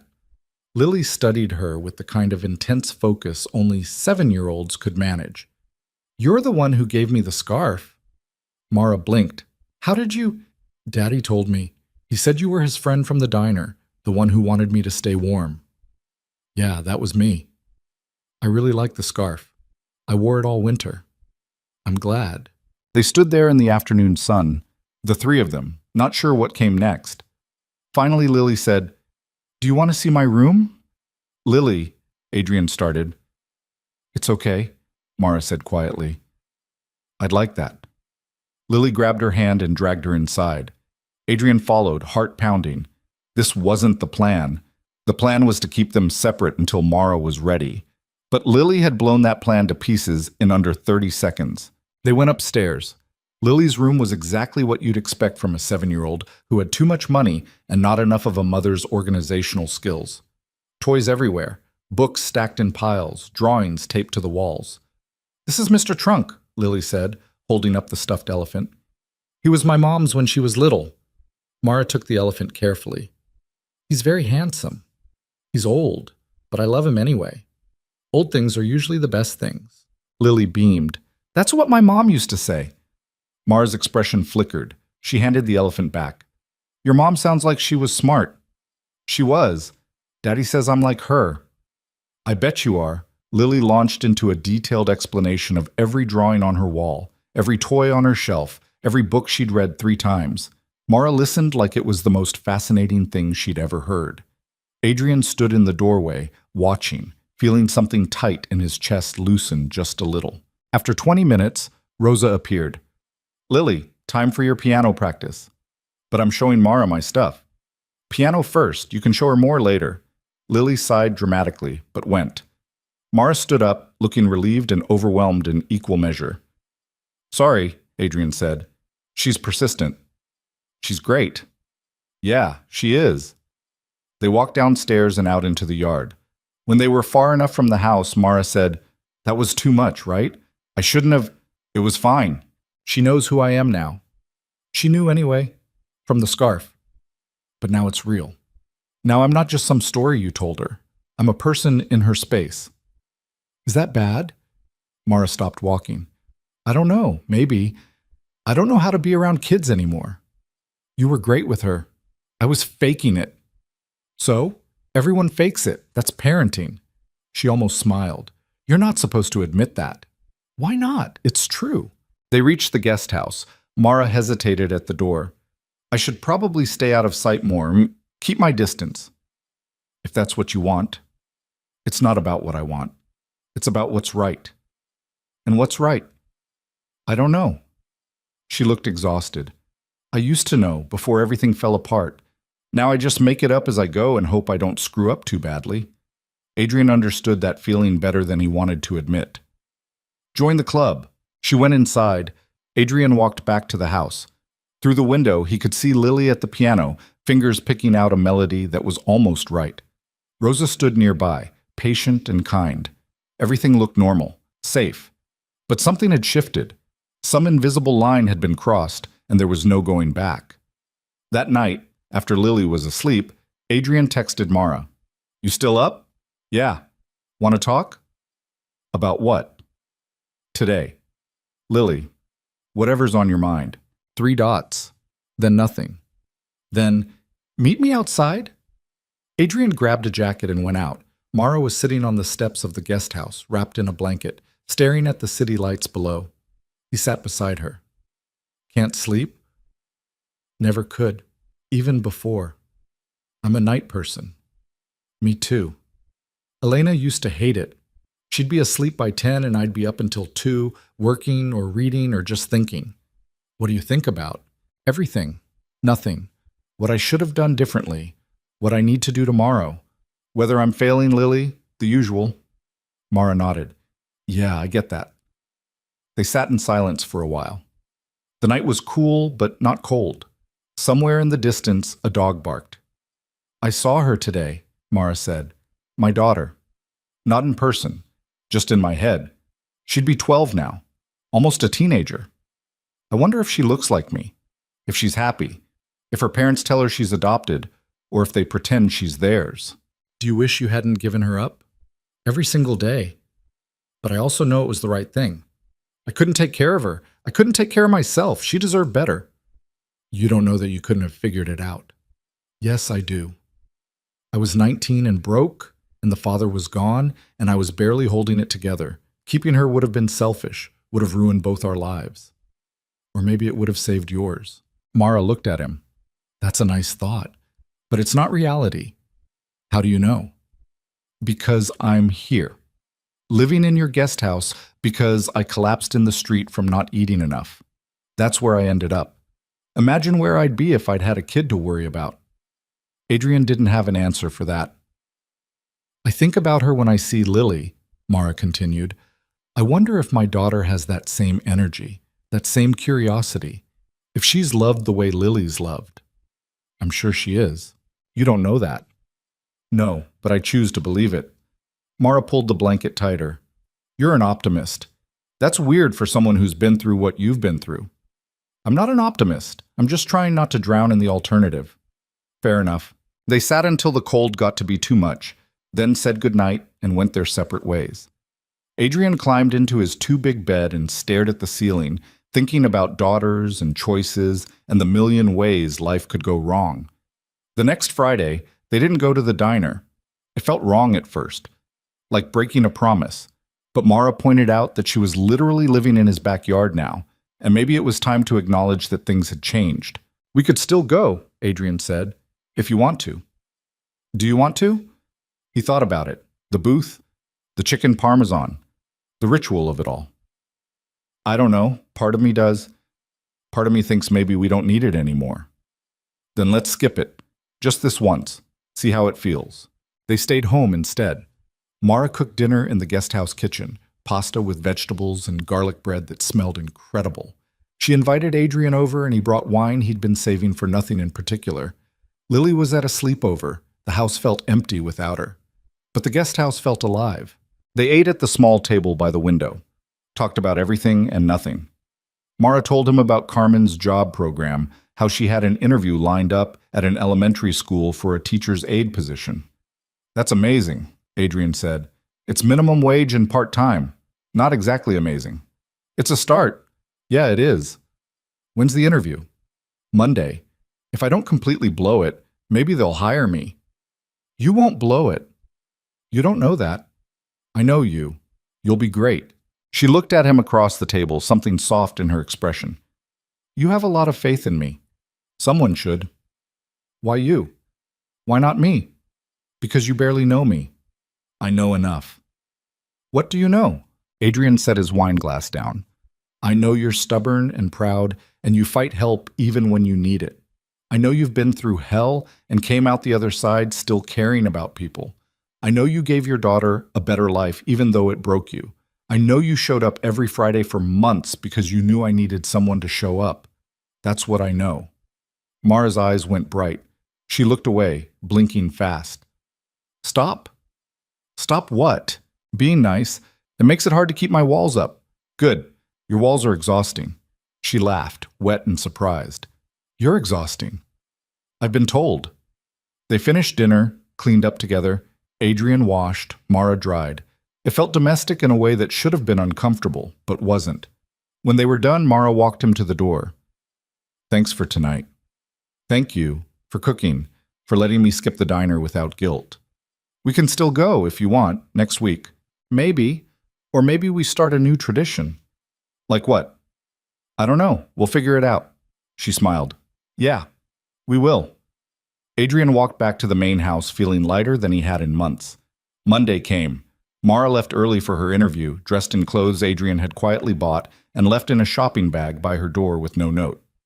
She hadn't mentioned them, hadn't thanked him, but she'd warned them. He spent the day distracted, snapped at his assistant during a conference call, couldn't focus on the contracts in front of him. By 3 o'clock, he gave up and went home. Lily was doing homework at the kitchen table. Where's Mara? She had an interview for a job. Is she going to move out? The question caught him off guard. What? If she gets a job, will she leave? I don't know, Lil. Maybe eventually. I don't want her to leave. Why not? Lily shrugged. I like her. She's nice, and she listens when I talk. Really listens. Not like grown-ups who pretend to listen, but they're really thinking about other stuff. Adrian sat down across from her. You've only talked to her a few times. I know, but I can tell. She's sad like you used to be, but she's getting less sad. Like you. I'm not sad. Lily gave him a look that was far too knowing for 7. You're less sad than you were, before Mara came. He didn't know what to say to that. I think Mom would like her, Lily added quietly. Adrian's throat closed. Yeah? Yeah. Mom liked people who tried hard. Mara tries hard. She does? So can she stay, even if she gets the job? That's up to her, sweetheart. But you want her to stay, right? Adrian looked at his daughter, at her hopeful face and Elena's eyes. Yeah, I do. Mara came home at 5. Adrian was on the patio, pretending to read emails, but really just watching the driveway. She walked across the yard and he stood up. How'd it go? Her face was unreadable.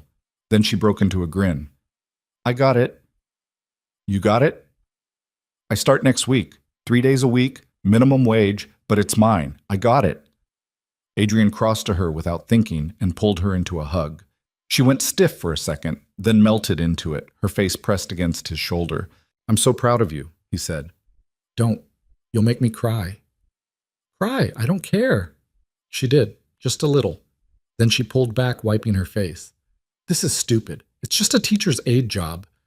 It's not stupid. It's everything. Yeah, it kind of is. They stood there grinning at each other like idiots until Lily came running out. Did you get it? Did you get the job? I did. Lily threw her arms around Mara's waist. I knew you would. Mara looked down at her, surprised and touched. Thanks, kiddo. Can we celebrate? Can we get ice cream? Mara looked at Adrian.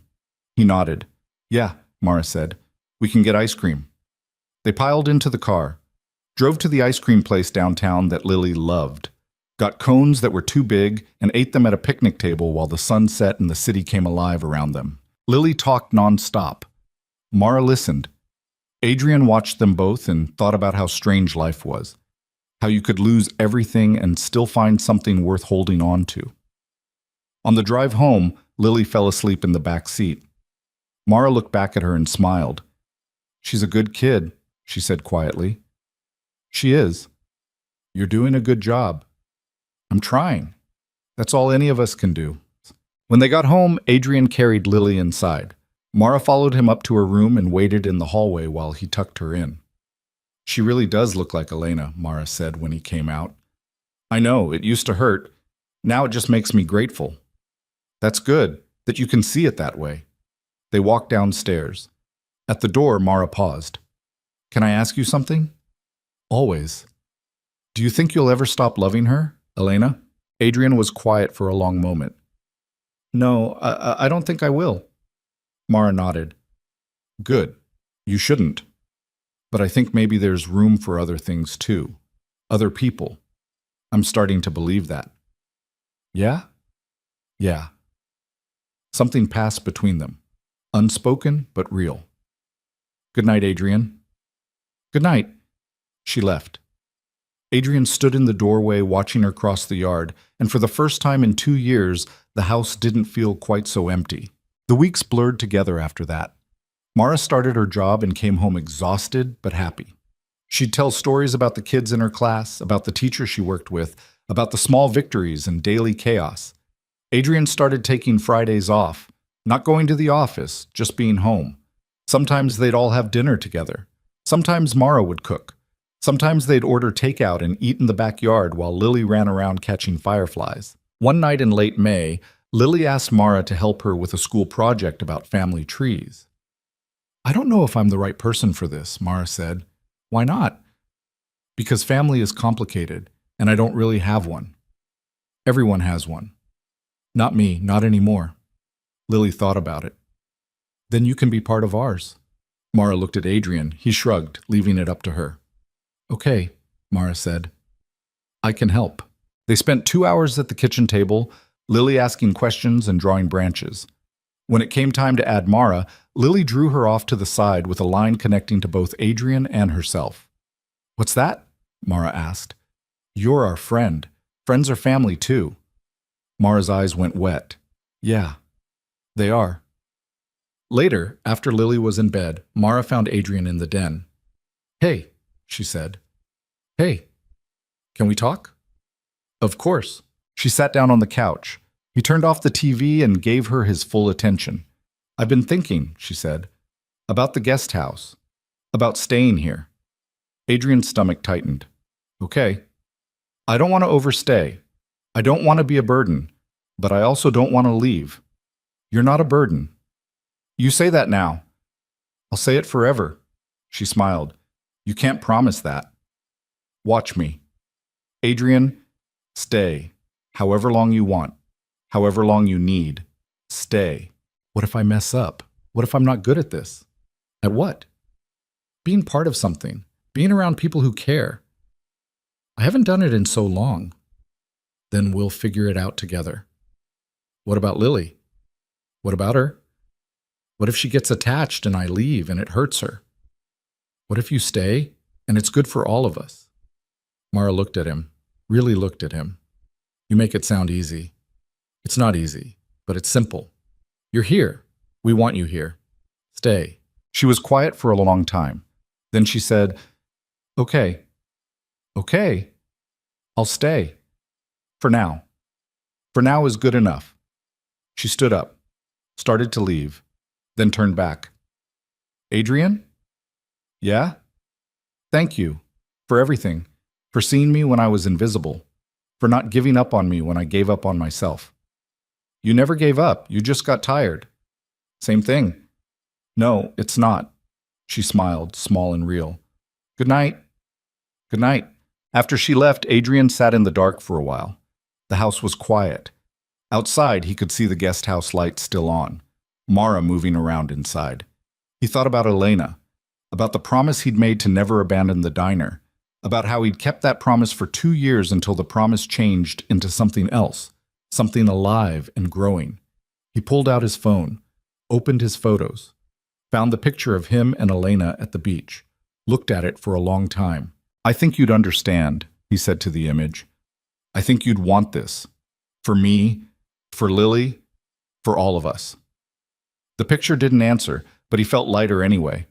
Summer came. Lily finished 2nd grade. Mara's job became permanent, full-time. She started saving money, insisted on paying rent even though Adrian kept refusing. They compromised. She'd pay for groceries when she cooked. He'd pretend that counted as rent. One Saturday in July, Lily got sick.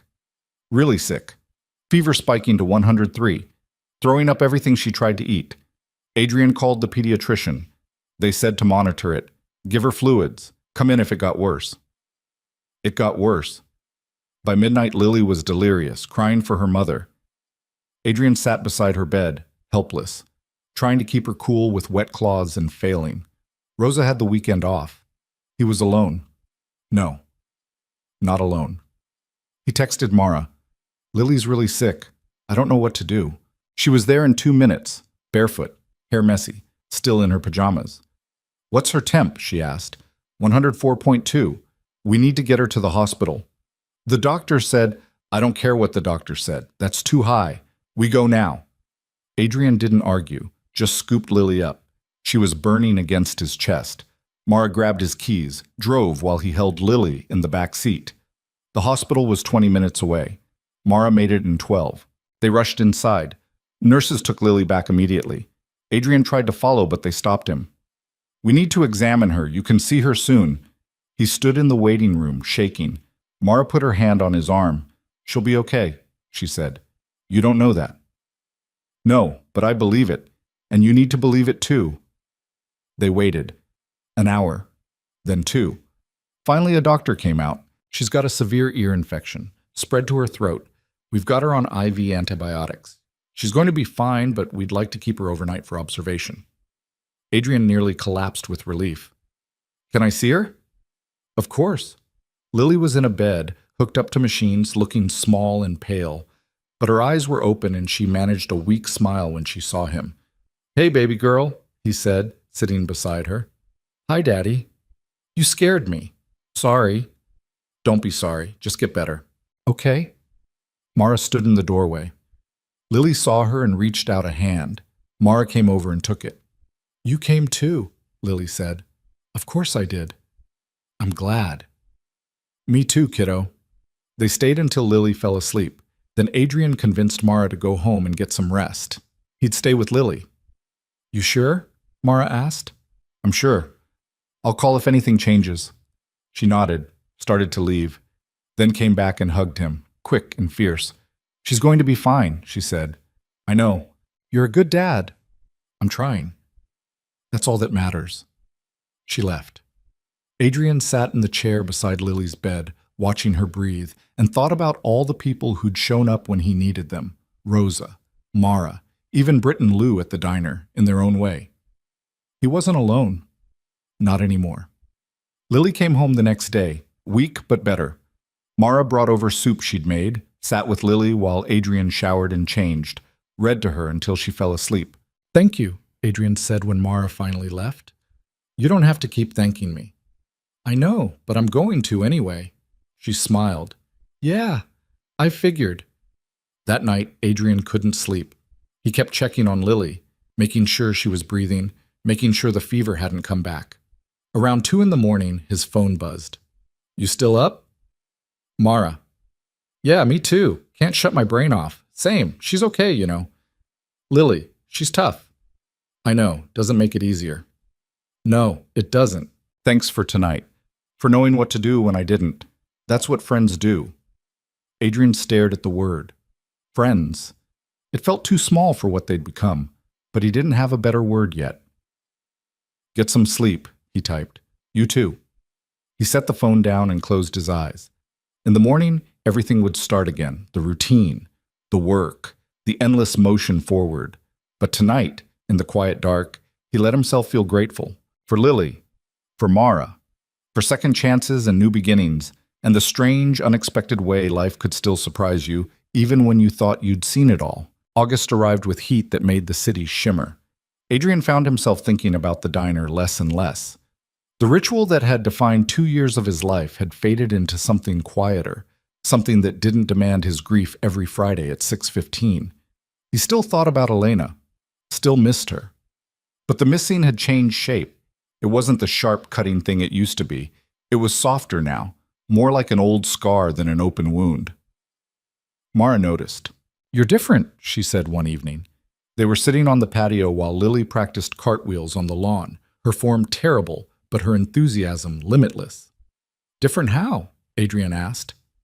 "Lighter, like you're not carrying around 100 pounds of bricks anymore." "Maybe I'm not." "What changed?" He watched Lily tumble across the grass, laughing when she landed wrong.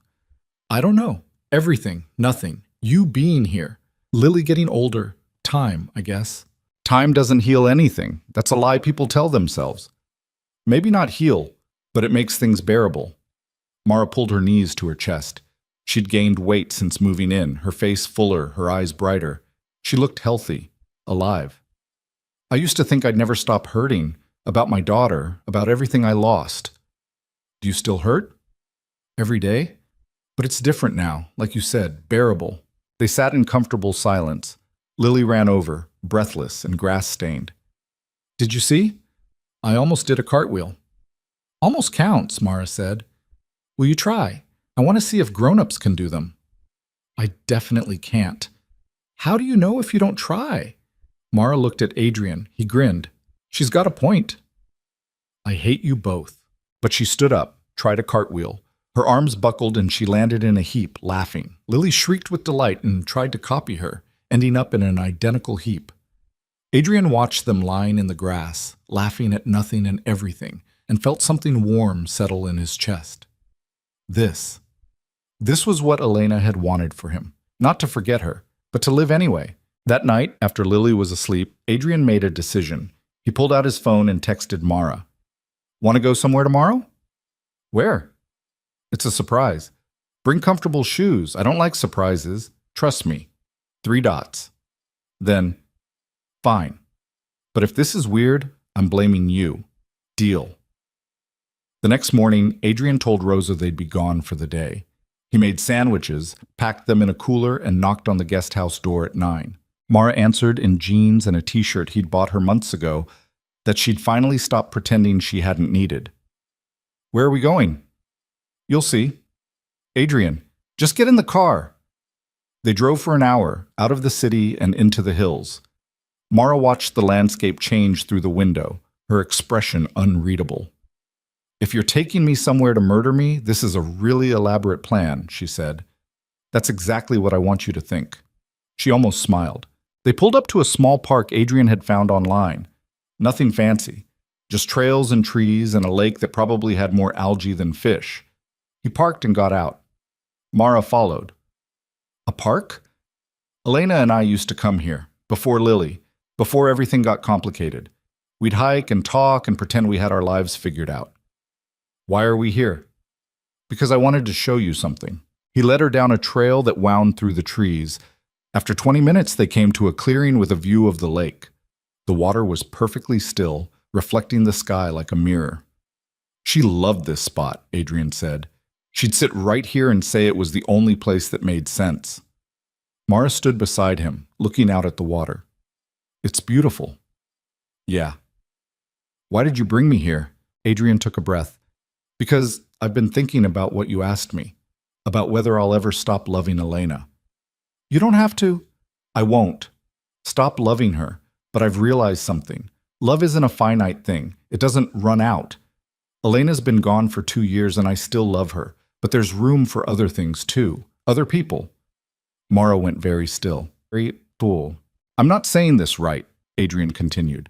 I'm probably screwing this up, but you matter to me. More than I planned, more than I knew how to handle, and I think maybe Elena would understand that. I think she'd want me to be happy, even if happy looks different than it did when she was here. Adrian, you don't have to say anything. I just needed you to know.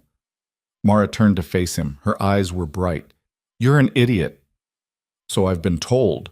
I'm a mess. I'm broken, and I don't have anything to offer you. I'm not asking you to offer me anything. Then what are you asking? I don't know. To stay. To let me care about you without fighting me on it. To stop pretending this is just Friday dinners and a rental agreement. What is it then? I don't know. Something more. Something real. Mara looked away, blinking fast. I'm scared. Of what? Of screwing this up. Of hurting Lily. Of you waking up one day and realizing I'm not worth the trouble. You are worth it. You've always been worth it. You don't know that. Yes, I do. They stood there in the clearing, the lake stretching out before them, and Mara finally let herself cry. Not the angry tears she'd cried before, but the kind that came from letting go of something she'd been holding too tight for too long. Adrian pulled her into his arms and held her while she shook. When she finally pulled back, her face was red and wet and somehow more beautiful than he'd ever seen it. I don't know how to do this, she said. Neither do I. What if we fail? Then we fail. But at least we tried. She laughed, watery and broken. You make it sound simple. It is simple. We just make it complicated. Yeah, we do. They stayed at the park until the sun started to set, ate the sandwiches Adrian had packed, talked about everything and nothing. Mara told him about the kids in her class, about one little boy who reminded her of what her daughter might have been like. Adrian told her about a deal Vale Industries was working on that bored him to tears but kept the lights on. On the drive home, Mara fell asleep in the passenger seat. Adrian glanced over at her and felt that same warm feeling in his chest. Not the wild, consuming love he'd had with Elena, but something quieter, something that felt like coming home after a long trip. When they pulled up to the house, Mara woke up. Sorry, didn't mean to crash. Don't apologize, you needed it. She unbuckled her seatbelt but didn't get out. Thank you, for today, for showing me that place. You're welcome. And Adrian? Yeah? I want to try this thing, whatever it is. I'm scared, but I want to try. He reached over and took her hand. Okay. Okay? That's all I need. You wanting to try. She squeezed his hand and got out of the car. Adrian watched her walk to the guest house, and when she turned back to wave before going inside, he felt like maybe they were both going to be okay. The next few weeks were strange. They didn't announce anything, didn't make it official. But things shifted. Mara started eating dinner with them every night, started helping Lily with homework without being asked, started looking at Adrian like he was someone worth looking at. Lily noticed immediately. "Are you and Mara dating?" she asked one night at dinner. Adrian nearly choked on his water. Mara went bright red. "What makes you ask that?" Adrian managed. "Because you look at her the way you used to look at Mom in the pictures. All smiley and weird." "I don't look weird." "You totally do." Mara was studying her plate like it held the secrets of the universe. Adrian set his fork down. "Would it bother you if we were?" Lily thought about it. "No, I like Mara, and you've been happy lately, happier than before." "Yeah?" "Yeah. So if Mara makes you happy, that's good." Mara finally looked up. "You're a pretty smart kid." "I know," Lily said matter-of-factly. "So are you dating or not?" Adrian and Mara looked at each other. "Yeah," Adrian said. "I think we are." "Cool. Can I have dessert now?" Just like that. No drama. No complicated emotions. Just acceptance and a request for ice cream. Later, after Lily was in bed, Mara found Adrian in the kitchen. "That went well," she said. "Better than I expected." "She really is smart and kind. You've done a good job with her." "We did a good job. You've been part of her life for months now. I'm just the lady in the guest house who can't do cartwheels." "You're more than that, to both of us." Mara leaned against the counter. "I've been thinking about something." "What?" "About my daughter. About trying to find her." Adrian's heart skipped. "Really? Not to disrupt her life.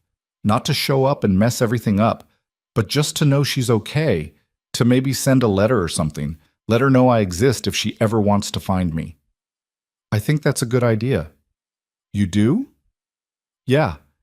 I think you deserve to know she's okay, and she deserves to know you never stop thinking about her." Mara's eyes went wet. "I don't even know where to start." "I can help, if you want." "You'd do that?" "Of course I would." She crossed to him and wrapped her arms around his waist, her head against his chest. He held her, feeling her breathe, feeling the weight of everything she'd carried alone starting to shift. "Thank you," she whispered. "Always." They started the search the next week. Adrian hired a private investigator. It took 3 weeks, but they found her. Sarah, living in Portland with her adoptive parents. Happy, by all accounts. Doing well in school, playing soccer, living the life Mara had wanted for her. The investigator provided an address, a way to contact the family if Mara wanted. She stared at the file for an hour, not touching it. "I don't know if I can do this," she said. "You don't have to," Adrian said. "Not if you're not ready. What if they say no? What if they don't want me reaching out?" "Then you'll know you tried. That's all you can do." Mara opened the file, read through the information, looked at the photo the investigator had included, a girl with dark hair and Mara's smile. "She looks happy," Mara said, her voice breaking. "She does." "That's all I wanted, for her to be happy." "Then you gave her that. Even if you never see her again, you gave her that." Mara closed the file. "I'm going to write her a letter, not to send now, but to have. For when she's older, in case she ever wants to know who I was." That's perfect. She spent days on that letter, writing and rewriting, trying to explain a decision that couldn't be fully explained, trying to apologize and not apologize at the same time, trying to give her daughter permission to hate her and love her and forget about her all at once. When she finally finished, she sealed it in an envelope and gave it to the investigator with instructions to hold it until Sarah turned 18. "Now she has it," Mara said, "if she wants it. And if she doesn't, then at least I tried." Adrian pulled her close. "I'm proud of you." "Don't be. I'm just doing what I should have done years ago." "You're doing what you can do now. That's all any of us can do." September came. Lily started 3rd grade. Mara's job became permanent with benefits and a raise. Adrian sold a division of Vail Industries for an obscene amount of money and realized he didn't care about the money at all. One Friday in late September, Adrian made a suggestion. "Let's go to the diner tonight." Mara looked up from the book she was reading. "Really?" "Yeah, I want to go back, not because I have to, but because I want to." "What changed?" "Everything. Nothing. I just think it's time. They left Lily with Rosa and drove across town. The diner looked exactly the same. Flickering neon, dirty windows, the same bell jingling when they walked in. Britt looked up and her face split into a grin. "Mr. Vale, haven't seen you in forever. Where you been?" "Around, just busy." "And you brought your girlfriend." Britt winked at Mara. "News travels fast," Mara said. "This is a small diner. We know everything." They slid into the old booth. The vinyl was still cracked, the table still wobbly, but something about it felt different, not sacred anymore, just familiar. Britt took their order. "The usual?" Adrian looked at Mara. She looked at him. "Actually," Adrian said, "I'll have the burger, and she'll have whatever she wants." Mara smiled. "I'll have the meatloaf. Coming right up." When Britt left, Adrian reached across the table and took Mara's hand. "This okay?" he asked. "More than okay. I used to sit here and feel like I was drowning, like if I stopped coming, I'd lose her completely. And now I know that's not true. She's not in this booth. She's not in the chicken parmesan. She's in Lily. She's in my memories. She's in the way I learned to be a better person because of her. That doesn't disappear just because I stop coming here every Friday." Mara squeezed his hand. "She'd be proud of you." "I hope so." The food came. They ate and talked and laughed. Lou came out from the kitchen and said it was good to see them. Britt refilled their coffee 3 times, even though they didn't ask. When they were done, Adrian paid the bill and left a tip that was probably too much but felt right. Outside, the city was alive with Friday night energy. People heading to bars and restaurants and movies, living their lives, moving forward. "You okay?" Mara asked. "Yeah, I am." "No regrets?" "About what?" "About changing the ritual. About letting go." Adrian thought about it. "No. I think I was holding on to the ritual because I was afraid if I let go of it, I'd have to face the fact that she's really gone. But I'm ready now, to face it, to live anyway." "What made you ready?" "You, Lily, time, all of it." They walked to the car, hand in hand. On the drive home, Mara said, "I've been thinking about something." "What's that?" "About moving, out of the guest house." Adrian's stomach dropped. "Where would you go?" She looked at him, amused. "I was thinking maybe the main house. If you'd have me. If Lily would be okay with it." Relief flooded through him. "You want to move in?" "Is that crazy?" "Probably, but in a good way." "You think Lily would mind?" "I think Lily would be thrilled." "And you?" "I'd be thrilled too." They told Lily the next morning over breakfast. She was eating cereal and barely looked up. "Cool. Can Mara have the room next to mine?" "You're okay with this?" Adrian asked. "Yeah, why wouldn't I be?" "I don't know. It's a big change."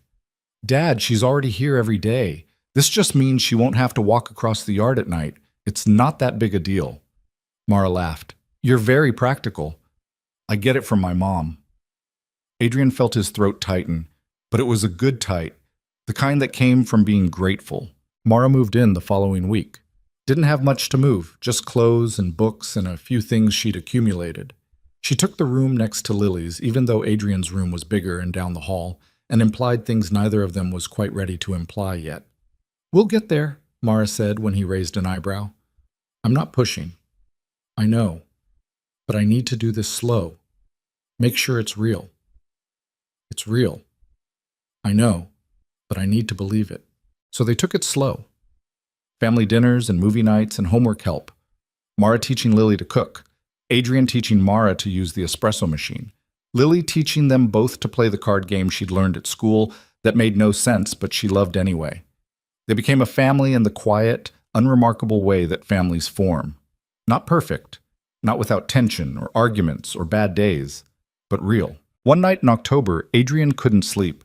He got up and wandered downstairs thinking about making tea or watching something mindless on TV. He found Mara in the den, curled up on the couch with a book. "Can't sleep either?" he asked. "Never could." He sat beside her. She set the book down and leaned against him. "Do you ever wonder if we're doing this wrong?" she asked. "Doing what wrong?"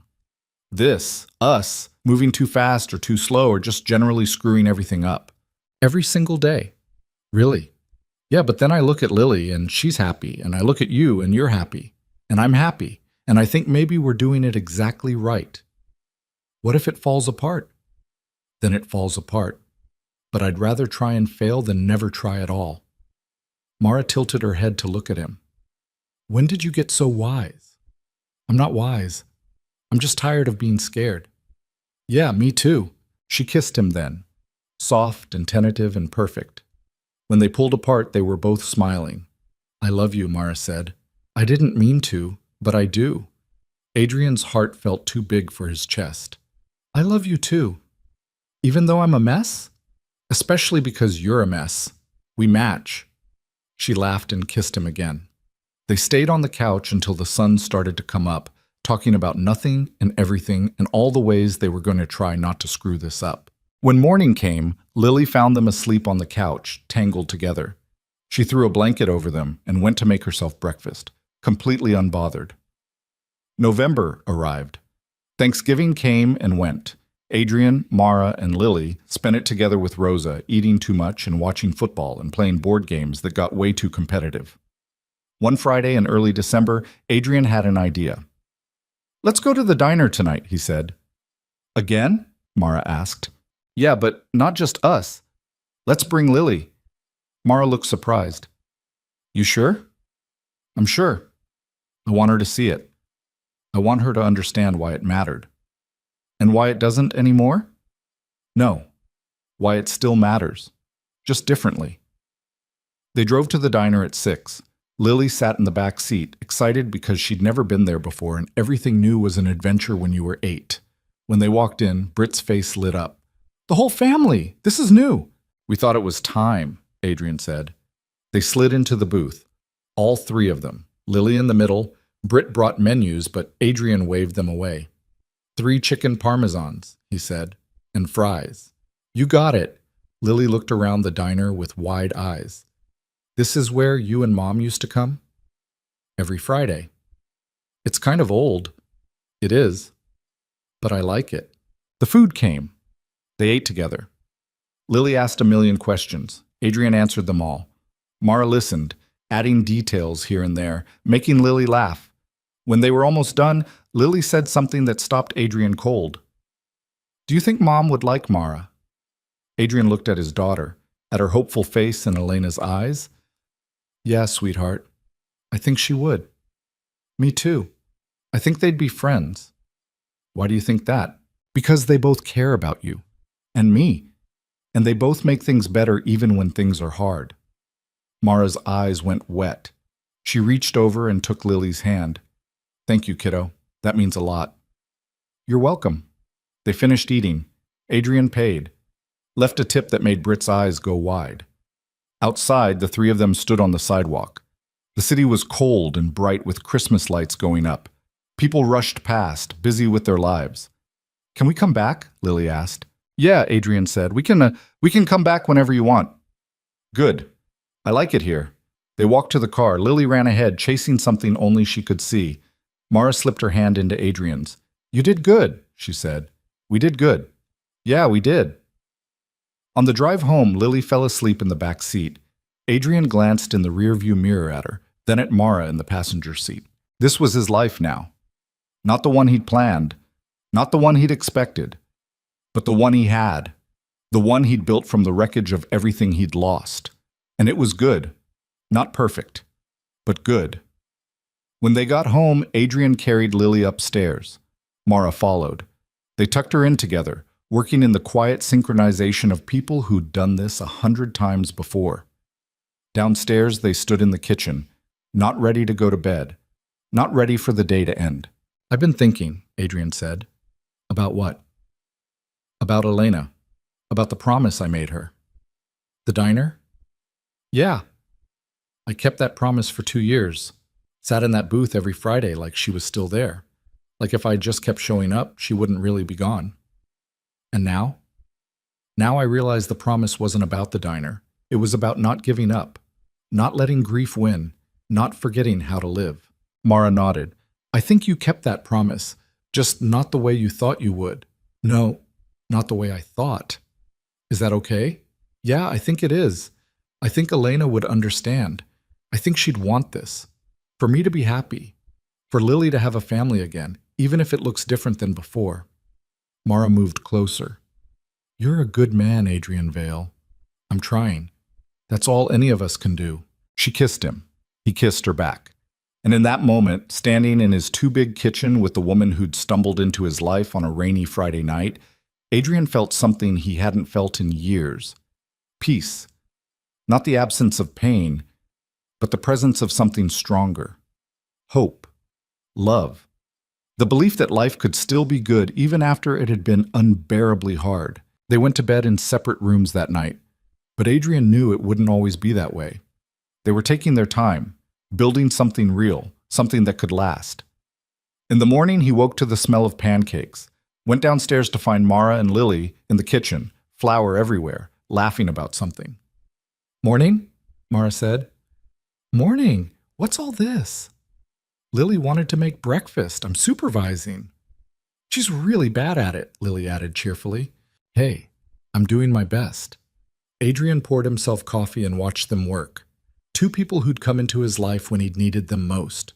Two people who'd reminded him that endings weren't the only story, that sometimes there were beginnings too.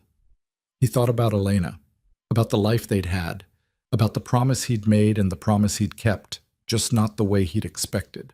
And he knew somehow that she'd approve, that she'd look at this messy, imperfect, beautiful life he was building and she'd smile. Because that's what love did. It didn't trap you in the past. It set you free to move forward. And Adrian was finally ready to move forward, not away from Elena, but toward something new, something that honored what he'd lost while making room for what he'd found. That afternoon, he took down the picture of Elena from the mantel, not to erase her, but to make space. He hung it in Lily's room instead, where she could see it every day, where Elena could watch over her daughter the way she'd always wanted to. In its place, he hung a new picture. Him, Mara, and Lily. Taken last week in the backyard, all of them laughing at something ridiculous, all of them happy. Mara found him staring at it. You sure about that? She asked. Yeah, I'm sure. It doesn't feel like you're forgetting her? No. It feels like I'm remembering what she taught me. That life goes on. That love grows. That there's always room for more. Mara leaned against him. You're going to make me cry. Good. You're pretty when you cry. Shut up. They stood there looking at the picture, at the evidence of everything they'd survived and everything they'd built. And Adrian knew that this was it. This was the life he was meant to live, not in spite of everything he'd lost, but because of it. Because loss taught you what mattered, and what mattered was this. Connection. Family. Love in all its messy, imperfect forms. The diner still stood on 5th and Maple. The neon still flickered. The coffee still tasted like regret. But Adrian didn't need it anymore. Not the way he used to. He'd go back sometimes. With Mara. With Lily. Maybe even with Rosa if she wanted to come. They'd order chicken, parmesan, and fries and terrible coffee. They'd talk and laugh and make new memories in the place where old ones used to live. But it wouldn't be a ritual anymore. It would just be dinner with people he loved in a place that reminded him he'd survived. And that was enough. More than enough. It was everything.